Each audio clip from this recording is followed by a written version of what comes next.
Right, ladies and gentlemen, hello. A few days ago, maybe a week ago at this point, I don't know, I released a video talking about 5 trades I did not want to see happen for the Dallas Mavericks this offseason. And a lot of you in the comments were asking, what about 5 trades I do want to see? So I went ahead and I compiled a group of players. I compiled a list. Just a little heads up, just a little scheduling reminder. Okay, I was going to go live. I'm releasing this on Monday, June 6th. I was going to go live tomorrow, Tuesday, June 6th, and do a big comprehensive stream discussing all of the players I want to see the Mavericks target this offseason. I'm just not going to be ready in time, okay? There's like 50, 60, 70 names on this list. I'm just not going to have all the information I need in time. So I'm going to reschedule that stream for another time, okay? All right. I'm just letting you guys know. I don't want to waste too much time here, okay? I want to get right into it. Figuring out trades is very, very difficult. It's difficult to try and determine who is available. It's difficult to figure out what it would cost to get these guys. Sometimes players cost way more than you would think. Sometimes it's way cheaper to get a player than you would think. So I don't really know, but I decided to do 5 realistic trade targets. Realistic. Okay, it always cracks me up every time somebody comes in one of my streams and they're like, hey man, do you think the Mavs should trade for Nikola Jokic in the offseason? It's like, what? Yeah, sure. I think the Mavs should try and trade for Jokic. Okay, it's not going to happen, but sure. What do you want me to say? Like, we should trade for Jokic, Embiid, and Giannis. Like, okay, yeah, we should. We should do that. That would be great. So I'm trying to keep this as realistic as possible. 5 names. I think the Mavericks, here's the beautiful graphic art, the beautiful clip art. We love it. 5 trades I do want to see the Mavs happen that I do want to see happen from the Mavs side that I think is somewhat realistic, all right? Let's go ahead and start with LeBron James, Los Angeles Lakers. If you get LeBron... I can't even commit to this. Obviously, LeBron is not a realistic option. I was just pranking you guys. It was just a joke. It was just a prank. Listen, though, I do think there's a greater than 0% chance that LeBron James looks at that roster in the offseason and goes, holy shit, I know I'm partially responsible for this, but this sucks. I want out of here. Okay? And will the Mavericks be on a short list if he has one? Hey, maybe. I'm not an expert. I don't know. All right, let's get into the actual trades. Starting with, yes, this one's actually serious, Rudy Gobert. You guys know, if you watch the channel, I am team pro trade for Rudy Gobert. Okay, I am team trade for Rudy Gobert if he is available. Here's the thing. We know Quinn Snyder stepped down. We know there's some reports that Donovan Mitchell's not too happy. All right, what if Rudy Gobert gets traded? I've always said I have zero clue whatsoever what his market would be. I have no idea if it would be expensive. We're talking multiple picks in order to get him, or because he's on the wrong side of 30. He's making an obscene amount of money over the next few years. I can't imagine there are too many contending teams that are in desperate need of a center enough to trade for Gobert. I don't know if his market would be that robust. And if that's the case, I desperately want the Mavericks to get in. It's just like Mavs fans for 10 years have said, oh my God, we have no fucking center. We have nobody who can rebound. We have nobody who can protect the paint. This is horrible.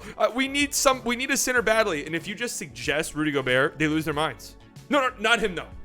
Not Rudy Gobert. Why?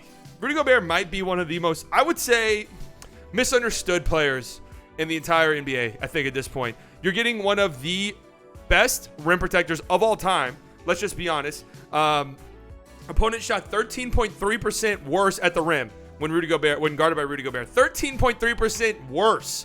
I mean, that's insane. Look at this little plot here. This little headshot plot from Basketball Index. I think this is what it's from. Rim defensive field goal percentage versus expected. So if you're over here, that's good. And rim deterrence percentage. If you're down here, that's good. Look at Rudy Gobert, man. Not only are people petrified of going to the paint when Rudy Gobert's down there, but they also miss when they do go down there. We saw that in the series, in the Mavs series, right? The Mavs ended up winning the series, but Rudy Gobert, we saw Josh Green get into the paint and literally run away. We literally saw him sprint away. It was hilarious. But I just think Mavs fans who don't want Rudy Gobert, I think you're just doing too much, if I'm being real with you. If the opportunity presented itself and it wasn't that crazy of a cost, I would love it. You'd get a great rebounder, obviously the best rebounder on the team immediately.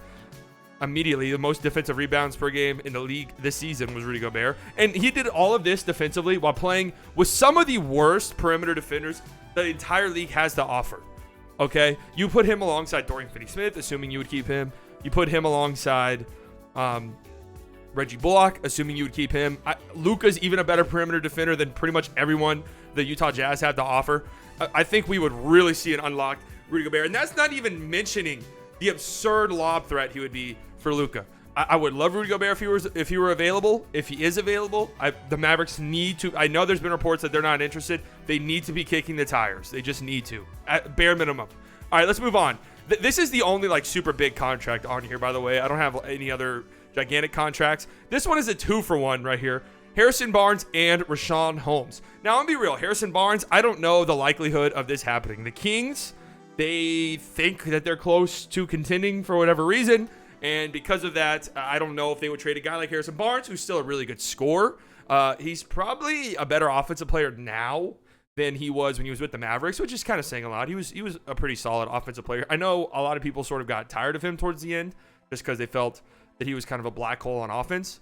But he would be great. I mean, he would fit this team offensively like a glove. Great catch and shoot, 3-point shooter, 42% on catch and shoot opportunities this year. He can create his own shot off the dribble. He can get to the rim. He could, that pick and pop with him and Luka would be fantastic. And defensively, it's not the best, but that's all right. You don't really need him to be a great lockdown defender. If you were to make a trade for Harrison Barnes, that's not the reason you would have done it. It would be purely for offense, just as another scorer, another shooter, someone else who can create their own shot, someone else who knows how to dribble. I'm here for a Harrison Barnes reunion. And you know what? I used to not be that high on Richaun Holmes, at least not as high as I've seen a lot of other Mavs fans. But then I started looking into it. I started doing some research. Yeah, I'm here for it. And you know what? If the Mavs wanted to make a trade, a big splash, I don't know if Richaun Holmes would be a big splash, but if the Mavs wanted to make a trade involving anybody on this list, I think Richaun Holmes might be the easiest for several reasons. One, I'll just start by saying this. I have no idea what's going on with the off-the-court stuff. I know that he had domestic violence thing pop up. From what I saw, Kings fans think that might have got resolved. I don't know. Okay, I just want to be very clear and upfront. I have no idea what's going on there. But basketball-wise, the fit in Sacramento does not make much sense anymore with the addition of Sabonis, unless Richaun Holmes is going to come off the bench, and that just kind of feels, I don't know, like maybe a bit of a waste of his talents, especially considering he could come to Dallas and would be the best center the Mavs have had in a long time, would be a lethal pick-and-roll threat with Luka. He was 1.22 points per possession as the pick-and-roll man this year, and a lot of that is with Tyrese Halliburton, who is a great playmaker himself, so it's not like he wasn't playing with any good playmakers. But he can put the ball on the deck. We know that hook shot, the little floater that he's got, the little shot put shot, absolutely unguardable. Just another scoring option for the Mavs. And also, defensively, I think he's much better than people would think. Only because, everybody else on Sacramento, no one there knows how to defend outside of my boy Davion Mitchell, right? So you get this position where the center has to do everything defensively. Obviously, Richaun Holmes is not the defender Rudy Gobert is, so it's going to affect his numbers a little bit. But he's a good interior defender. Opponent shot 7.5% percentage points worse at the rim when Richaun Holmes was down there patrolling the paint.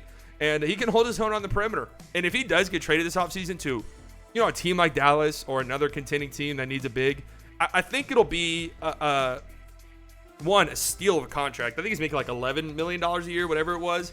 I think there's like a 15% trade kicker if he gets traded, but still, that's a really cheap contract for a guy like Richaun Holmes. And I can't imagine it would be too expensive. Can't imagine you'd have to give up a treasure trove of assets in order to get Richaun Holmes at this point. So I'm interested. If he were available, I can't imagine it'd be for too much, and I really hope the Mavs are interested. I'm trying to remember. I remember Richaun Holmes' agent was DMing someone on Instagram. Did the Mavs even try to get him last offseason? They didn't, right? Maybe things are different now. Who knows? All right, next name on the list, Jae'Sean Tate. See, part of me feels like the Rockets would not trade him, but I was doing some research for this, and Rockets fans seem open to the idea. I know Rockets fans don't control the team. I'm aware of that. But just the consensus among their fan base was that Jae'Sean Tate could be made available. Okay, this was his second year in the league. But remember, he is a 27-year-old, so he's kind of an older, young guy. But if I think he's an unrestricted free agent after this upcoming season, right? Because wasn't he a second-round pick? Either way, he's going to have either unrestricted or restricted free agency coming up after this season. Do the Rockets want to pay him what he could get on the market? Does he fit in to the timeline? Does his fit make sense alongside other forwards, younger forwards that you want to develop? I'm not entirely sure. And if the answer to that is no, I'm here for a trade. He's a versatile defender. right? You could use him as a small ball 5 if you really, really want to. I don't think that's his strength, but the option, that being an option, is nice. And I know, offensively, there's a little bit, he leaves a little bit to be desired, right? But on a team like the Mavs, that wouldn't really matter because they wouldn't be trading for his offense. But even then, he shot, I think it was like 30% from 3 this year, but he did shoot 38% after the All-Star break. So a little bit of an uptick in numbers there, which is good to see. He's a capable finisher who can get to the rim himself. He's an okay playmaker, a good passer, good hustle player, right? Like, if he was available, 27 years old, the Mavs have had a decent track record with players like this. I would be all in for it. You can't have enough wings who are versatile defenders and can defend a bunch of different positions. You can't have enough. Does he fit the Rockets timeline? I'm not entirely sure. Would he be made available? I'm not entirely sure. But if he is, sign me up. I want in because I can't imagine it would cost too much. And I want in. All right, moving on to the final name on the list. Another one of these players who are on a rebuilding team, Kenrich Williams here, Kenny Hustle. Is he available?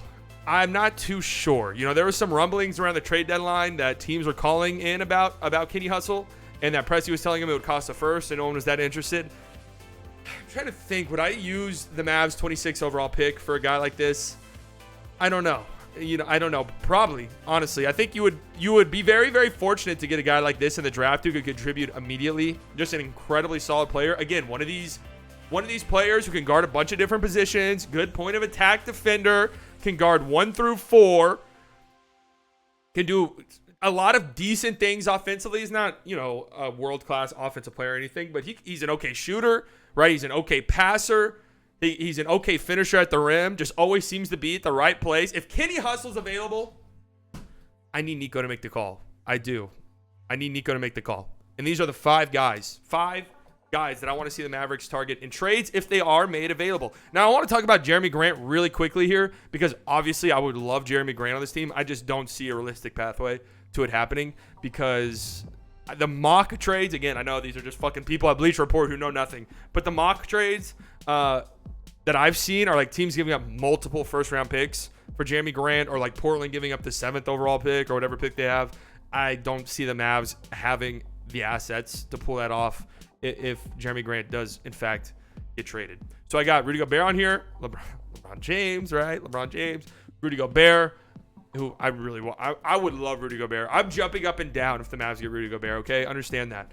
Richaun Holmes, Harrison Barnes, those would be cool trades in my book. Jae'Sean Tate, just why not? Take a risk. And then Kenrich Williams.